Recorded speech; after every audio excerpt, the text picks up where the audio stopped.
4வது அதிகாரம். கர்த்தருடைய பரிசுத்த நாமம் மகிமைப்படுவதாக. 4வது அதிகாரத்தில் இருக்கிற ஒரு சில வசனங்களை, ஆரம்ப வசனங்களை நான் படிக்கிறேன். இப்படி இருக்க எந்த மனுஷனும் எங்களை கிறிஸ்துவின் ஊழியக்காரன் என்றும் தேவனுடைய ரகசியங்களின் உக்கிரானக்காரன் என்றும் எண்ணிக்கொள்ள கடவன். மேலும் உக்கிரானக்காரன் உண்மை உள்ளவன் என்று காணப்படுவது அவனுக்கு அவசியமா? ஆயினும் நான் உங்களாலே ஆவது மனுஷனுடைய நியாய நாளின் விசாரணையினாவது தீர்ப்பை பெறுவது எனக்கு மிகவும் அற்ப காரியமாயிருக்கிறது. நானும் என்னை குறித்து தீர்ப்பு சொல்லுகிறது இல்லை. என்னிடத்தில் நான் யாதொரு குற்றத்தை அறியேன். ஆகிலும் அதனாலே நான் நீதிமானாகிறது இல்லை. என்னை நியாயம் விசாரிக்கிறவர் கர்த்தரே. அல்லேலூயா. கர்த்தருடைய நாமம் மகிமைப்படட்டும். 4 வசனங்களை நாளிலே நாம் தியானத்துக்காக எடுத்துக்கொள்வோம். கவனிக்கணும். 4 வசனங்களையும் கொஞ்சம் நாம் கூர்ந்து கவனித்தால் சில விஷயங்களை நாம் பெற்றுக்கொள்ள முடியும், கற்றுக்கொள்ள முடியும், நம்மை நாமே நிதானித்துக் கொள்ள முடியும். 1ஆம் வசனத்தில் பார்க்கிறோம், எந்த மனுஷனும், அல்லேலூயா, என்னதுங்க? எந்த மனுஷனும்.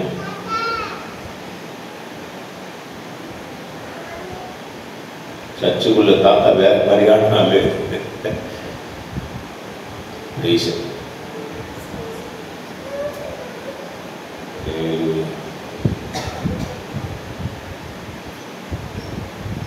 எந்த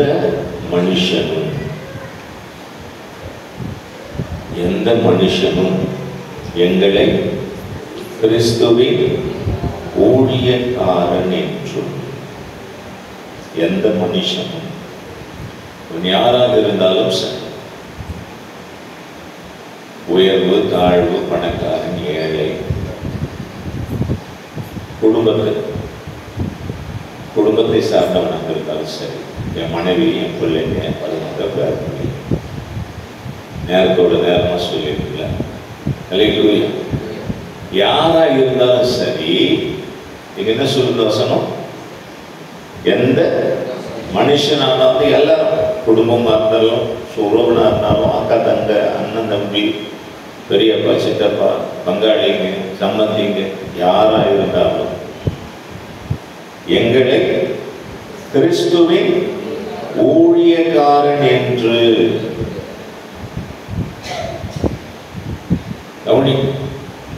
சாதாரணமா நினைச்சோம். இயேசு கிறிஸ்து ஊழியம் செய்தார். கவனிக்கணும். உன்னதமான தேவன் இந்த உலகத்திலே மனுஷனாக பிறந்தார். மனுஷனுக்கு பிறக்கல. அல்லேலூயா சொல்லுங்க. நல்ல தெளிவு வேணும். யாருக்கு பிறக்கல? மனுஷனுக்கு பிறக்கல. அவரு மனுஷ சாயலாக அந்த உன்னதமான தேவன் சாதாரண மனுஷ சாயலாக இந்த பூமிக்கு வந்தார். மனுஷனுக்கு பிறக்கல. அது மனுஷனுக்கும் மனுஷிக்கும் சேர்ந்த வித்து கிடையாது, தேவனுடைய வித்து. அல்லேலூயா. அதை நம்ம எப்பவுமே மறந்துடக்கூடாது. அதுதான் ரொம்ப முக்கியமான சத்தியம். அப்போ அந்த சர்வ வல்லமையுள்ள ஆண்டவர் ஊழியம் செய்யும் போது கவனிக்கணும், தகப்பனார், இந்த உலகத்துக்கு தேவனால் கொடுக்கப்பட்ட ஒரு மனுஷ தகப்பன் யோசேப்பு, மனுஷ தாய் மரியாள். அதுக்கப்புறம் அவங்க 2 பேருக்கும் பிள்ளைகள்லாம் பிறந்தாங்க. இவங்க யாருமே இயேசு கிறிஸ்துவை ஏற்றுக்கொள்ளவே இல்லை. அல்லேலூயா. ஒரு முறை வேதத்தில் நம்ம படிக்கிறோம், அவங்க எல்லாம் இவரை தேடி வராங்க. சீஷர்கள் வந்து இவர்கிட்ட சொல்றாங்க, என்ன சொல்றாங்க? வெளியே வந்துருக்கிறாங்க. அதுக்கு இவர் என்ன சொன்னாரு? யார் என் சகோதரன், யார் என் சகோதரி, யார் என் தாய்? அப்போ அந்த காலகட்டத்தில் அங்க அவங்களுக்குள்ள கம்யூனிகேட்டே கிடையாது.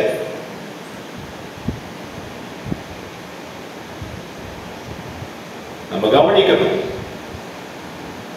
ஊழியம் என்ற நிலையில் ஒரு ஊழியக்காரன் வந்து விட்டால், இந்த இடத்துல நின்று நான் ஊழியம் செஞ்சிட்டு இருக்கிறேன், எங்க மனைவி என் கணவர் அவருன்னு பாசமாவும் நினைக்க கூடாது, சொந்தங்களை நினைக்க கூடாது. அப்படி நினைச்சா சத்தியத்தை ஏற்றுக்கொள்ளவும் முடியாது, ஏற்றுக்கொள்ள முடியாது. அப்படி போயிடும்.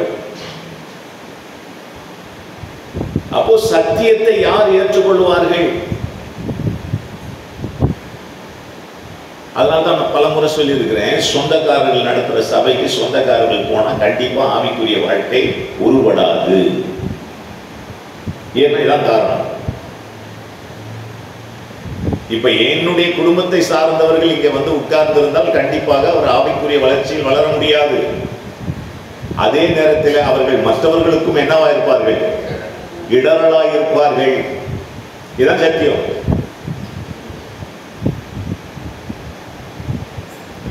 மற்றவர்கள் ஆவிக்குரிய விதத்தில் வளருவதற்கு கூட அவர்கள் இடரலாய் இருப்பார்கள். அப்போ ஊழியக்காரன், எந்த மனுஷனும் ஊழியக்காரனை கிறிஸ்துவின் ஊழியக்காரன் என்று பார்க்க வேண்டும். அல்லேலூயா. யாருக்கு ஊழியம் செய்கிறவன்? யாருக்கு? கிறிஸ்துவுக்கு ஊழியம் செய்கிறவன்.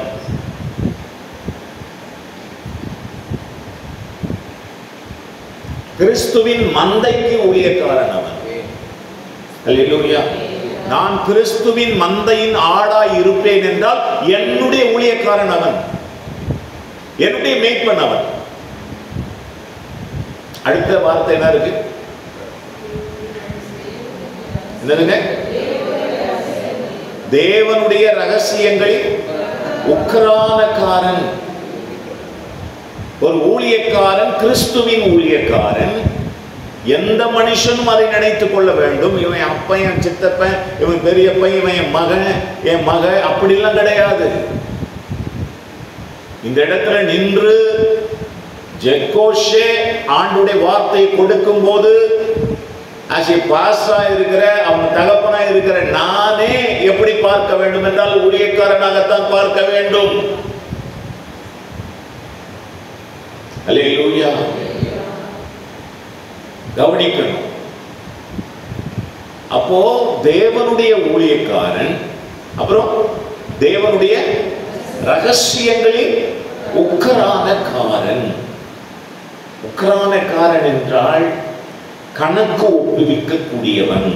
அல்லேலூயா சொல்லுங்க. உக்கிரானம் என்றால் கணக்கு ஒப்புவித்தல். உன்னை குறிச்சு கணக்கு யார் கொடுக்கணும்? யார் கொடுக்கணும்? நாம் கொடுக்கணும். தேவ சமூகத்தில் இந்த குடும்பம், இந்த குடும்பத்தினுடைய கணக்கு அப்படின்னு வரும். இந்த தனிப்பட்ட நபரின் கணக்கு. ஆண்டவரே, இந்த பையன் இருக்கிறான், ஒரு பையன் இருக்கிறான், சர்ச்சுக்கு வரான், அந்த பையனுக்கு நான் எவ்வளவோ சொல்லி பார்க்கிறேன், அந்த பையன் கேட்கவே மாற்றான் அப்படின்னு நான் யார்கிட்ட கணக்கு கொடுப்பேன்? அந்த உக்கிரானக்காரன், கணக்கு கொடுக்கக்கூடியவன். தேவன் கொடுக்கிற மந்தையை குறித்து கணக்கு கொடுக்க வேண்டும். தேவன் கொடுக்கிற ஸ்தோத்திரம் வரங்களை குறித்து கணக்கு கொடுக்க வேண்டும். தேவன் கொடுத்த தாளந்துகளை குறித்து என்ன பண்ணியாகணும்? கணக்கு கொடுக்க வேண்டும். வா, உன்னாண்ட 5 தாளந்து கொடுத்தனே, என்ன பண்ணு? கணக்கு கொடு. உன்னாண்ட 2 கொடுத்தனே, கணக்கு கொடு. உன்னாண்ட 1 கொடுத்தனே, கணக்கு கொடு. அப்போ தேவன் ஒவ்வொருத்தருக்கும் ஒவ்வொரு கிஃப்ட் கொடுத்திருக்கிறார்ல. இப்ப எனக்கு ஒரு தாளந்தை தந்திருப்பார்ல. ஆக ஆண்டவருடைய ஊழியக்காரன் என்கிறவன் கணக்கு கொடுக்கக்கூடியவன். பாப்பா, உன்னை இங்க வச்சனே, உன்னை நம்பி ஒரு 100 பேர் வந்தாங்களே, அந்த 100 பேருக்கு நீ என்ன பிரசங்கம் பண்ண சொல்லுவான்? அவங்களை என்ன சத்தியத்துல நடத்தினியா சொல்லுவான்னு சொல்லுவார். கணக்கு கொடுக்கிறவன் தான் உக்கிரானக்காரன். தேவனுக்கு ரகசியங்கள், தேவனுடைய ரகசியங்களில் உக்கிரானக்காரன். அடுத்தது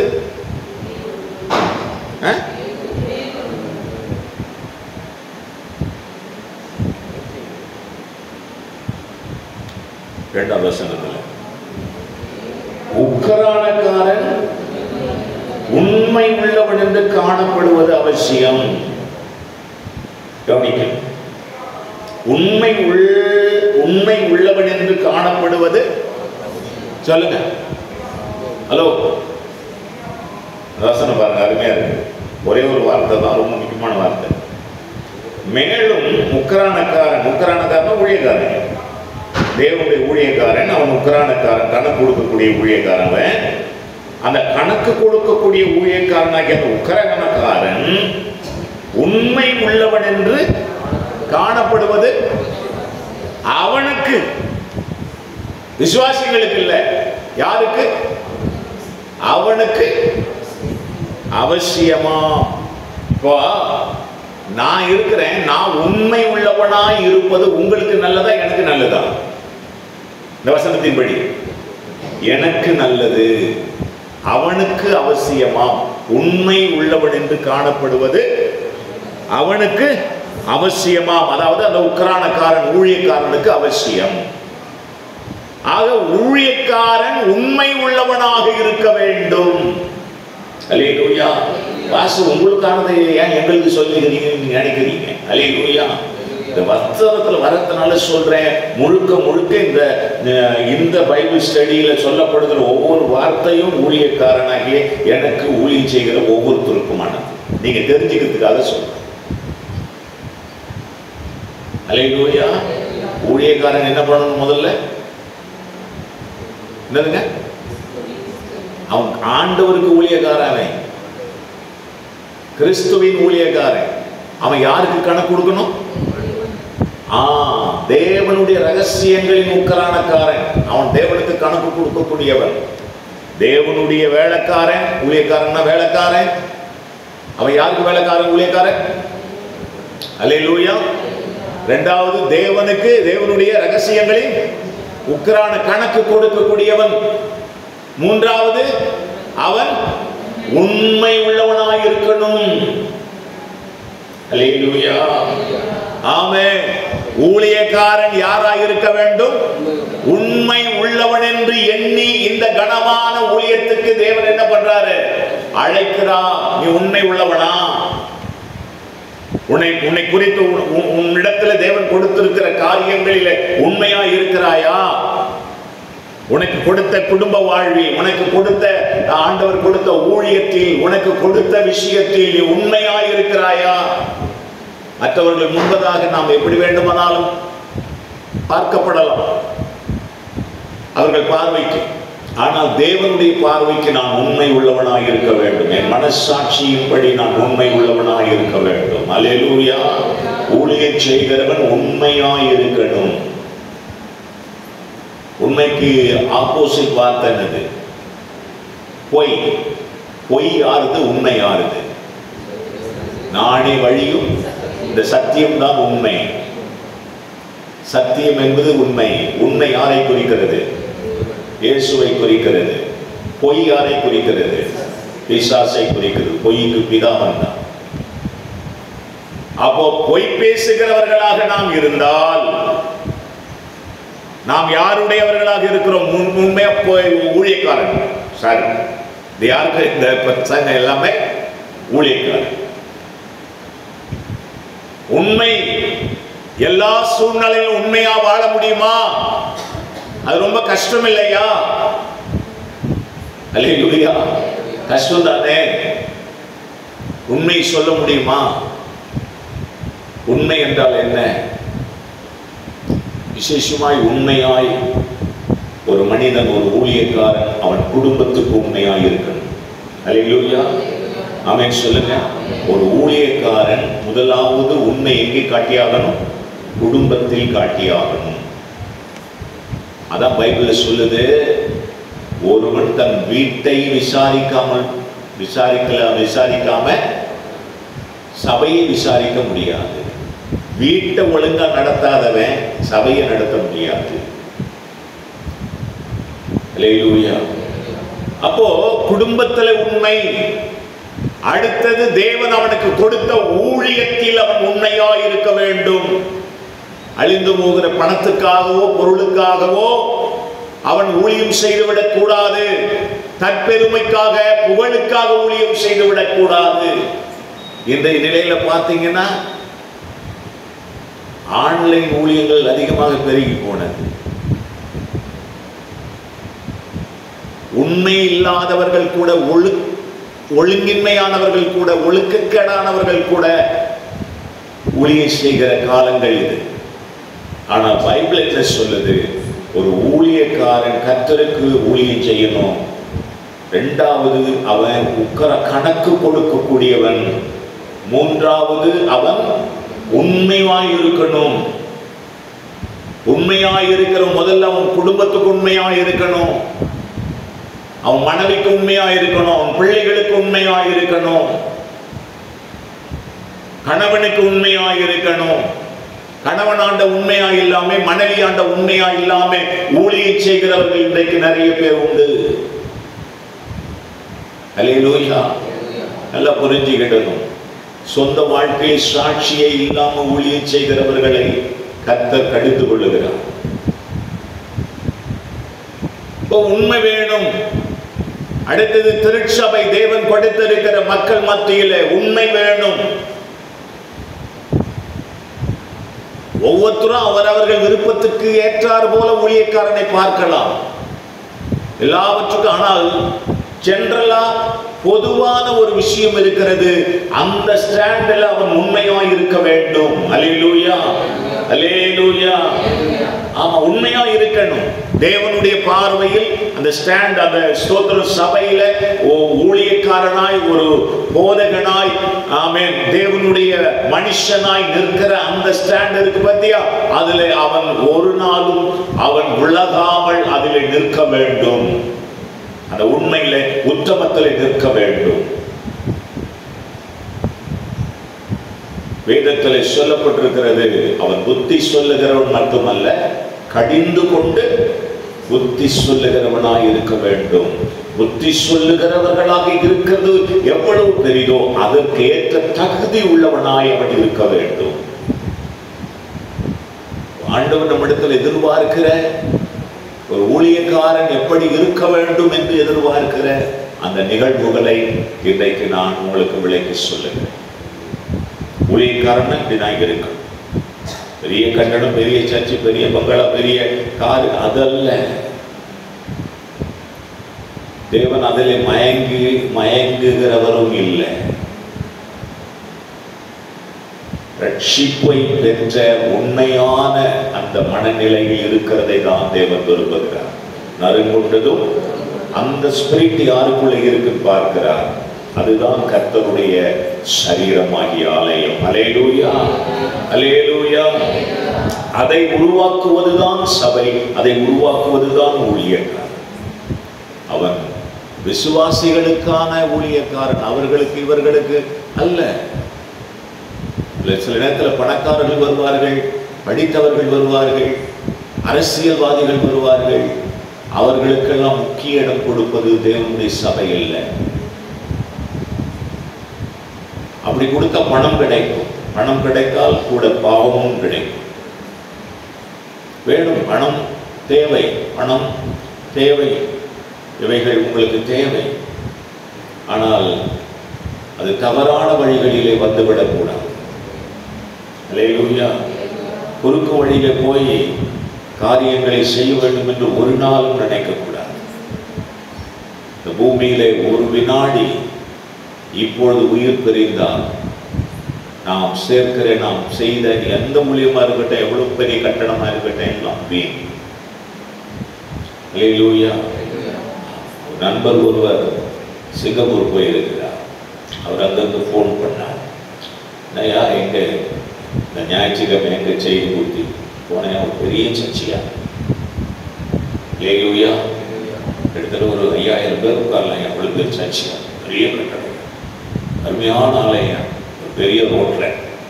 சரி, ஆராதனை முடித்து எவ்வளவு பேர் வந்தாங்க? 10 பேர் வந்தாங்க. 5000 பேர் உட்காரக்கூடிய இடத்துல எவ்வளவு பேர் வந்தாங்க? 10 பேர். எங்க போனாங்க? இதான் நிலைமை.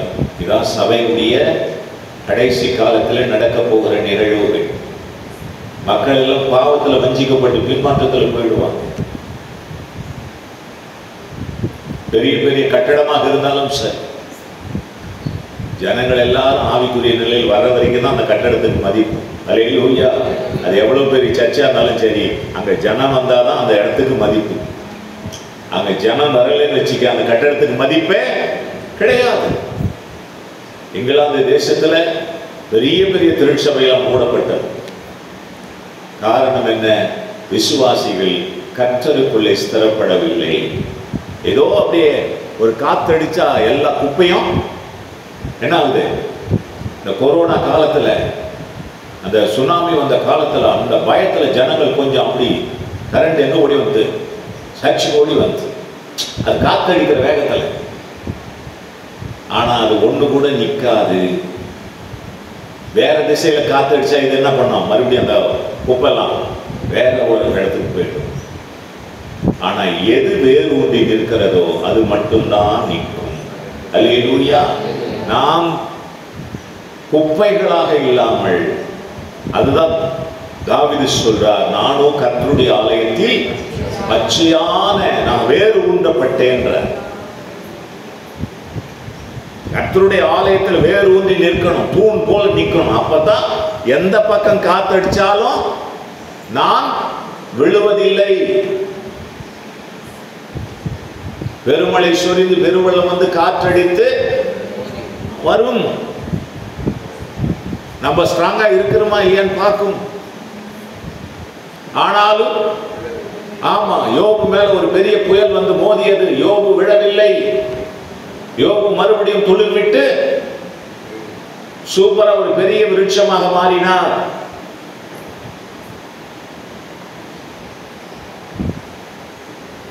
தேவனுடைய மனுஷன் எதற்கு இருக்கிறான்? இதற்கு தான் இருக்கிறான். அவன் கர்த்தருடைய ஊழியக்காரன். அவனை சும்மா மாம்ச பிரகாரமாக செயல்பட அதாவது வேலை வாங்கக்கூட. அல்லேலூயா. அல்லேலூயா சொல்லுங்க. கர்த்தருடைய ஊழியக்காரனை அலட்சியம் பண்ணிடுவாங்க சில இடத்துல. கல்யாணம் பண்ற நேரம், சாவு உதைக்கிற நேரம், சாவு, இதெல்லாம் ரொம்ப கஷ்டமா இருக்கும். சாவுக்காகவே சர்ச்சைக்கு, கல்யாணத்துக்காகவே சர்ச்சைக்கு, இதெல்லாம் ரொம்ப அநியாயம். ஊழியக்காரனை அதுக்கெல்லாம் பயன்படுத்துறது.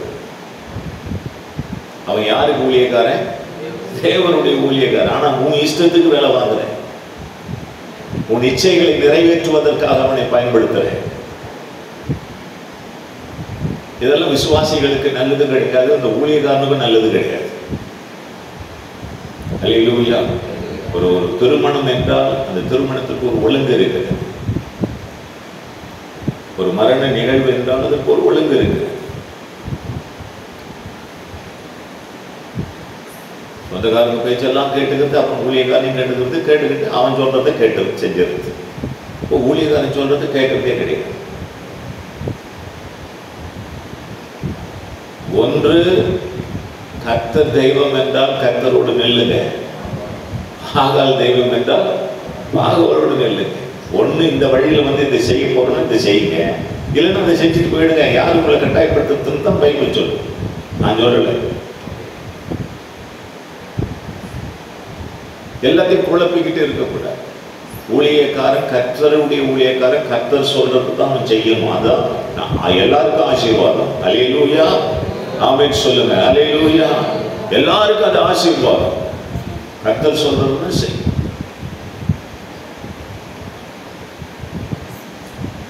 ரெண்டாவது, அவன் கணக்கு கொடுக்கணும்.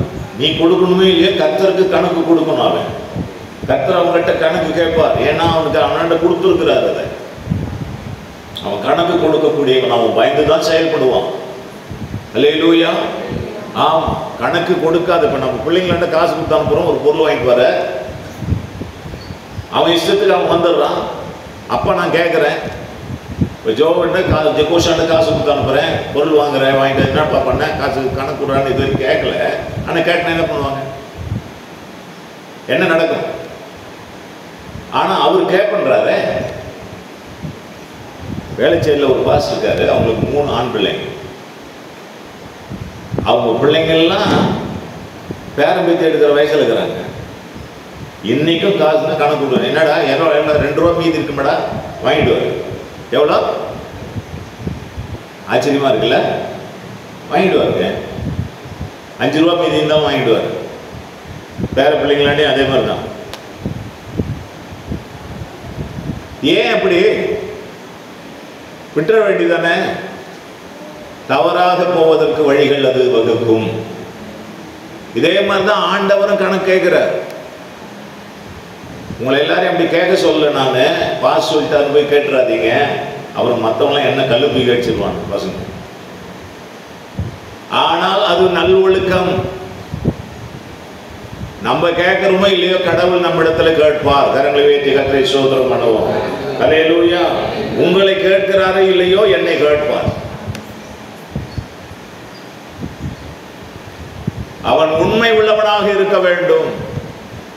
குடும்பத்துக்கும் திருச்சபைக்கும் அவன் முதலாவது குடும்பத்துக்கு, 2வது திருச்சபைக்கு, அதுக்கப்புறம் தான் இந்த உலகத்துக்கு, பப்ளிக் சமுதாயத்துக்கு உண்மை உள்ளவனாக இருக்க வேண்டும். அல்லேலூயா. 3ஆம் வசனம். ஆயினும் நான் உங்களாலேயாவது மனுஷனுடைய நியாய நாளின் விசாரணையிலாவது தீர்ப்பை பெறுவது எனக்கு மிகவும் அற்ப காரியமாயிருக்கிறது. நானும் என்னை குறித்து தீர்ப்பு சொல்லுகிறது இல்லை. அல்லேலூயா. நான் தீர்ப்பு சொல்றது இல்லை. என்னை குறித்து நான் நல்லவன் தான், நான் கெட்டவன் தான். நீங்களும் என்னை தீர்க்க முடியாது, நானும் உங்களை தீர்க்க முடியாது. அல்லேலூயா. அதாவது ஆலோசனை தரலாம். தம்பி இதை செய்யாதரா, அது செய்யாதரா, இப்படி இருடா, அப்படி இருப்ப, ஆலோசனை. ஆனா அது தீர்ப்பு கிடையாது. ஆமென். நீ வளருவதற்கு வேண்டிய ஆலோசனை. பாஸ்டர் இப்படி சொல்லிட்டாரு, பாஸ்டர் இப்படி சொல்லிட்டாரு, பாஸ்டர் இப்படி சொல்லலாம். என் பையனை பார்த்தானே சொன்னாரு, என் பொண்ணை பார்த்தானே சொன்னாரு. அது மற்றவங்களுக்கெல்லாம் எப்படி இருக்கும்? மற்றவங்களெல்லாம் சொல்ல மாட்டாரு. அல்லேலூயா. பாஸ்டர் யாரை சொல்றாரு? என் பையனை தானே சொன்னாரு, என் பொண்ணை தானே சொன்னாரு, என்ன தானே சொன்னாரு. மற்ற பிள்ளைங்கெல்லாம் சொல்லலையா? அல்லேலூயா. இயேசு கிறிஸ்து, கவனிங்க,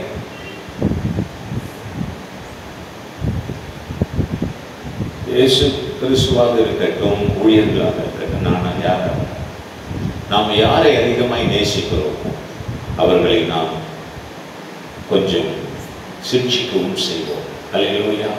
அழிந்து கொள்ளவும் செய்வோம். நேசிக்காதவர்களை நாம் கண்டுகொள்ளவே மாட்டோம். அல்லேலூயா. இயேசு கிறிஸ்து கையில் ஒரு ஆட்டுக்குட்டி வச்சிருக்கிற மாதிரி போட்ட பார்த்துருப்பீங்க. அல்லேலூயா. அதெல்லாம் சும்மா வரைஞ்சிது.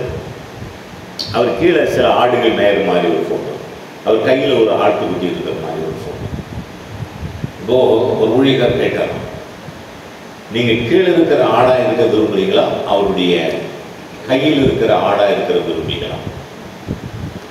அதுக்கு நிறைய பேர், நான் அவருடைய கையில் இருக்கிற ஆடாக இருக்கு, அவர் எப்பவுமே அவர் கையில் தூக்கி வச்சிருக்கிறார், அந்த ஆட்டுக்குட்டியாக இருக்க விரும்புகிறேன். யாருமே கீழே இருக்கிற ஆடாக நான் விரும்புகிறேன் என்று சொல்ல மனம் இல்லை. நீங்க அந்த பிக்சரை பார்த்துருக்கீங்களா? இப்போ அதை பார்த்துருப்பீங்க. ஆனா அது சும்மா வரைஞ்சது, பைபிளுக்கு அதுக்கு சம்பந்தம் இல்லை. சரி, அவர் மேய்ப்பன், நம்ம ஆடுகள், நாம் எல்லாரும் ஆடுகள் இருக்கிறத ஒரு ஓமையா சொல்லியிருக்கு. அதுக்கப்புறம் அந்த ஊழியக்காரர் சொன்னாரா, ஏன் ஆண்டவர் அந்த குட்டியை தூக்கி வச்சிருக்கிறார் தெரியுமா? இந்த குட்டியை விட்டு அந்த குட்டி என்ன பண்ணிடும்? ஓடி போயிடும். இந்த குட்டியை விட்டா குட்டி ஓடி போயிடும். நீங்க ஓடி போற ஆளா இருக்கீங்களா, இல்ல என் கூடவே இருக்கிற? அப்பதான் எல்லாருக்கும் தெளிவு வருதா, கீழே இருக்கிற ஆடுகள் தான் உண்மையான ஆடுகள் எங்கேயும் அங்கும் இங்குமாக போகாமல் மேய்ப்பனோடு கூட நிற்கிற ஆடுகள். ஆனால் இந்த மேலே தூக்கி வைத்துக் கொண்டிருக்கிற ஆடு கீழே விட்டா ஓடி போயிடும், அதுக்காக தான் அவர் தூக்கி வச்சுட்டு இருக்கிறாரு.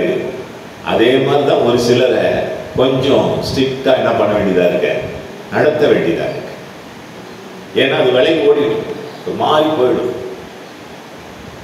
அப்போ ஊழியக்காரன் இவைகள் எல்லாவற்றையும் செய்யக்கூடியவனாக இருக்கிறான். அதனால தீர்ப்பு சொல்வது நம்முடைய பொறுப்பு இல்லை, அது தேவனுடைய பொறுப்பு. 4 வசனத்தில் வாசிக்கிறோம், என்னிடத்தில் நான் யாதொரு குற்றத்தையும் அறியேன், ஆகிலும் அதனாலே நான் நல்லவன் கிடையாதுன்றார். அல்லேலூயா. இது சொல்றது யாரு? அப்போஸ்தலனாகிய பவுல்.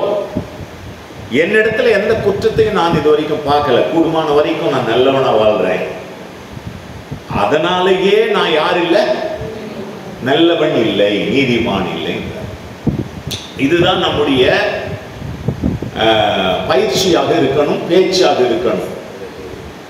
இப்ப நான் அடிக்கடி என்னை முதற்கொண்டு நான் தெய்வ கிருபையில் இருக்கிறேன், நாம் எல்லாரும் பாவம் செய்தோம், பாவிகள், அப்படினால எங்கே போய் பாவம் என்று ஒன்றுன்னு அர்த்தம் கிடையாது. என் மனசாட்சியின்படி என் மனைவிக்கோ என் பிள்ளைகளுக்கோ என்னோடு இருக்கிறவர்களுக்கோ உங்களுக்கோ என்னோடு பழகினவர்களுக்கோ என் குடும்பத்தினருக்கோ நான் எந்த ஒரு மனிதனுக்கோ அவன் பொருளை நான் திருடிக் கொள்ளவும் இல்லை, நான் அபகரிக்கவும் இல்லை, அவர்களிடத்தில் நான் ஆசைப்பட்டதும் இல்லை, அவர்கள் பொருள் மேல் ஆசைப்பட்டதும் எதுவுமே கிடையாது. ஆண்டவர் அவருடைய இரக்கத்தினால வைத்திருக்கிறார். நிர்மூலமாகாமல் இருப்பது அவருடைய சுத்த கிருபை. அதனாலேயே நான் நீதிமான் இல்லை என்றுதான் நானும் கருதுகிறேன்.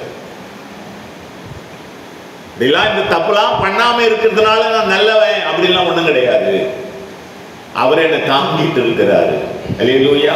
நிறைய முறை சொல்லியிருக்கேன், குடிச்சிட்டு இங்கே ரோட்ல படுத்து கிடக்கிறான், அவனை பார்த்து கேலி கிண்டல் பண்ணிடுறோம். ஆனால் தேவன் நம்மை பாதுகாக்காமல் போயிருந்தால் நாமும் அவர்களில் ஒருவன் தான். தேவன் ஏதோ அவருடைய தயவினாலே நம்ம எல்லாரும் சேர்த்து கண்டுபிடிச்சு ஸ்டீபனை ஒரு மாதிரி வச்சிருக்கிறார், அதனாலே நிற்கிறோம். அதனால்தான் நாம் நம்மை பெருமைப்படுத்திக் கொள்ள ஒன்றுமே கிடையாது, எல்லாம் அவருடைய கிருபை. அல்லேலூயா. அவருடைய கிருபை. அந்த கிருபையை நம்ம பிடிச்சுக்கிட்டோம் அப்படின்னா நம்ம எல்லாரும் அவங்களும் கூட தப்பிச்சுக்குவாங்க. அதனால தயவு கூர்ந்து அவன் ஊழியக்காரனாய் இருக்கிற ஒருவன் ஆண்டவருக்கு ஊழியம் செய்யும், உலகத்துக்கு இல்லை. அவன் இஷ்டத்துக்கெல்லாம் ஆடக்கூடாது ஊழியக்காரன். அல்லேலூயா. தேவன் சொல்றது மட்டும் செய்கிறவன் தான் ஊழியக்காரன். மக்கள் ஏத்துக்கிட்டாலும் சரி, ஏத்துக்காம போனாலும் சரி, விரோதித்தாலும் சரி, பாஸ்டர் திட்டி போட்டாலும் சரி, யார் சொல்றதை கேட்கணும்? ஆண்டவர் சொல்றதை மட்டும்தான் கேட்கணும். இரண்டாவது, அவன் தேவனுக்கு கணக்கு கொடுக்கக்கூடியவன். மூன்றாவது, அவன் உண்மையாய் இருக்கணும். விசேஷமாய் அவனுடைய குடும்பத்துக்கும் திருச்சபைக்கும் இந்த சமுதாயத்துக்கும் அவன் உண்மையாய் இருக்கணும். யாரையும் நியாயந்திருக்கிறவனாய் அல்ல. நியாயந்திருக்கிறவர் கர்த்தர், ஊழியக்காரன் இல்லை. சபிக்கலாம் கூடாது ஊழியக்காரன். அல்லேலூயா. என்ன பண்ணக்கூடாது? சபிக்க கூடாது. ஆலோசனை வேற, சாபம் வேற. இதை நீ செய், இதை செஞ்சினா உன் வாழ்க்கையில நல்லா இருக்கும். ஆதி ஆகமத்துல ஆதாமி ஏவாளி ஆண்டவர் கொண்டு போய் தோட்டத்தில் அவங்களை கொண்டு போய் விட்டு இதெல்லாம் செய்யுங்க, இதை செய்யாதீங்கன்னு சொல்லிட்டு இதை செய்யும் நாளில் நீங்கள், அது சாபம் இல்லை. புரியுதா? இதுதான் நான் அதிகமாய் சொல்லுவேன். சாபம் என்பது வேற. புரியுதா? ஃபெயில் ஆகிட போறடா, பார்த்து படுறா, பார்த்துடுறா, ஃபெயில் ஆகிடுவே, இல்லைன்னா ஃபெயில் ஆகிடுவே, ஜாகிரதை அப்படின்றது சாபம் இல்லை.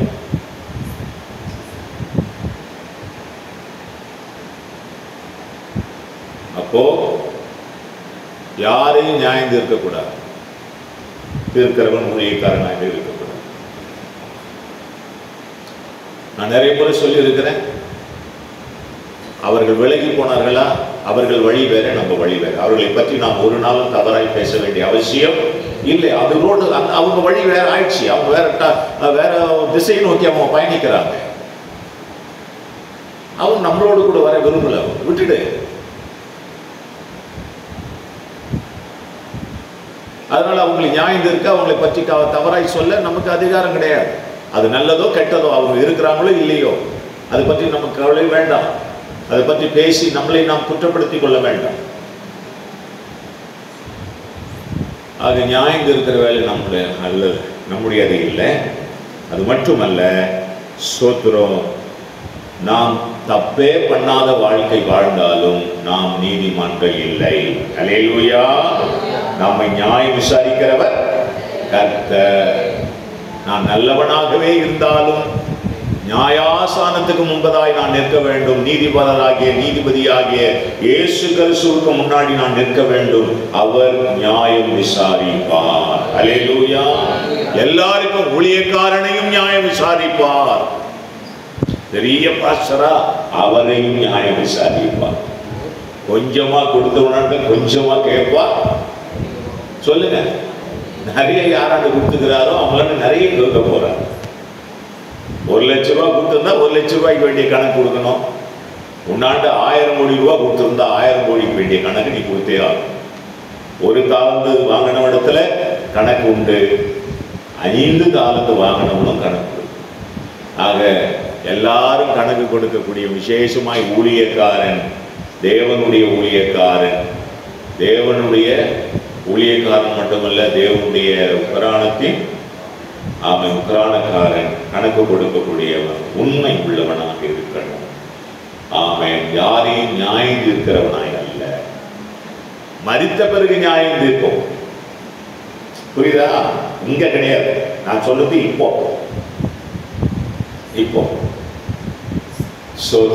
இல்லை. எல்லாரும் தேவனுக்கு முன்பதாக நியாயம் தீர்க்கப்படுவோம். அவருக்கு முன்பதாக கடந்து போக வேண்டும். அல்லேலூயா. கண்களை மூடி நாம் ஜெபிப்போம். இதை யாரும் உயர்ந்தவர்கள் தாழ்ந்தவர்கள், இந்த ஏற்ற தாழ்வுகளுக்கு இங்கே இடமில்லை. அல்லேலூயா. ஆமென். ஸ்தோத்திர கர்த்தாவே, அருமையான நேரத்தில் எங்களை தாழ்த்துகிறோம். ஊழியக்காரன் என்கிற நிலையில் இருந்து நான் யாரையும் ஆண்டவரே தவறாய் நடத்திவிடக்கூடாது. தவறானவைகளையும் நான் ஏற்றுக்கொள்ள முடியாது. நான் தேவனுக்கு முன்பதாக நிற்கிற கணக்கு கொடுக்கக்கூடிய என் சொந்தக்காரர்களாக இருந்தாலும், என் குடும்பத்தினராக இருந்தாலும், நான் பெற்ற பிள்ளைகளாக இருந்தாலும், என் ஆவிக்குரிய பிள்ளைகளாக இருந்தாலும்,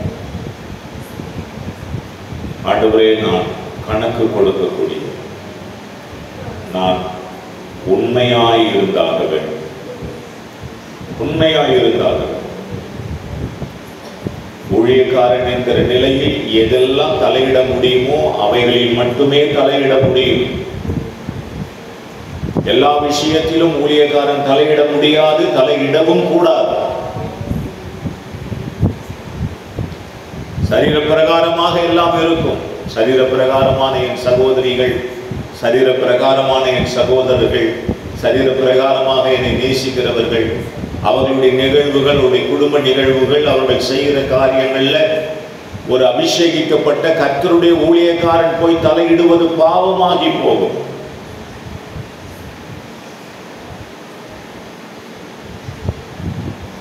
இதனாலேயே நாம் சில விஷயங்களை தவிர்க்க வேண்டியதாக இருக்கிறது. போகாமல் நின்று விட வேண்டியதாக இருக்கிறது. தலையிடாமல் இருக்கிறோம். எல்லாம் நடக்கும். அது சபையாரிலும் இருக்கும், என் உறவுகள் மத்தியிலையும் இருக்கும், நண்பர்கள் மத்தியிலையும் இருக்கும். ஏனென்றால் தேவனுடைய ஊழியக்காரன் அவன் தேவனுடைய அந்த சித்தத்தின்படிதான் இருக்க வேண்டும். தவறாய் நாம் மற்றவர்களுக்கு முன்னுதாரணங்களை கொண்டு வந்து விடக்கூடாது. நேசம் உண்டு, பாசம் உண்டு, ஜெபம் உண்டு. அவர்களுக்காக கர்த்தருடைய சமூகத்தில் அழுது ஜெபிக்கிறது உண்டு. ஆனால் சில விஷயங்களை செய்ய முடியாது. ஊழியக்காரனால் முடியாது. ஊழியக்காரனால் முடியாது. இவைகள் எல்லாவற்றையும் நாம் கவனிக்க வேண்டும். திருமண நிகழ்வு, மரண நிகழ்வு, குடும்ப வீடு பிரதிஷ்டை நிகழ்வு, சில நிகழ்வுகளிலே தெய்வ சித்தம் இல்லாத விஷயங்கள் நடக்கும். அதை மாஸ்டர் செய்ய வேண்டும் என்று கட்டாயப்படுத்துவார்கள். நல்ல ஒரு ஆவிக்குரிய நிலையில் இருக்கிற விசுவாசிகள் அதை புரிந்து கொண்டு அதற்கேற்றாறு போல ஆமென் தேவ கோபத்துக்கு நாம் உள்ளாகாமல் நாம் செயல்பட வேண்டும். அல்லேலூயா. ஆமென். அந்த மனப்பக்குவம் நமக்கு வேண்டும். பாஸ்டரை நிந்திக்கிறதுனாலையோ, பாஸ்டரை கஷ்டப்படுத்துறதுனாலையோ, பாஸ்டர் பேசுறதுனால ஒரு பிரயோஜனம் இல்லை. பாஸ்டர் உள்ளத்துல அந்த எண்ணெய் இல்லாமல் இருக்குமா, சிந்தை இல்லாமல் இருக்குமா? எனக்குள்ளே மாமிசம் இருக்கிறது, அன்பு இருக்கிறது, உலக பிரகாரமான காரியம் இருக்கிறது. என் அக்காவுக்கு தம்பி, என் தங்கச்சிக்கு அண்ணன், என் அண்ணன்களுக்கு தம்பி, அந்த அந்த எண்ணங்கள் சிந்தைகள் வரும். ஆனால் தேவனுடைய திட்டம் வரும்போது அது தடுத்து நிறுத்தப்படுகிறது.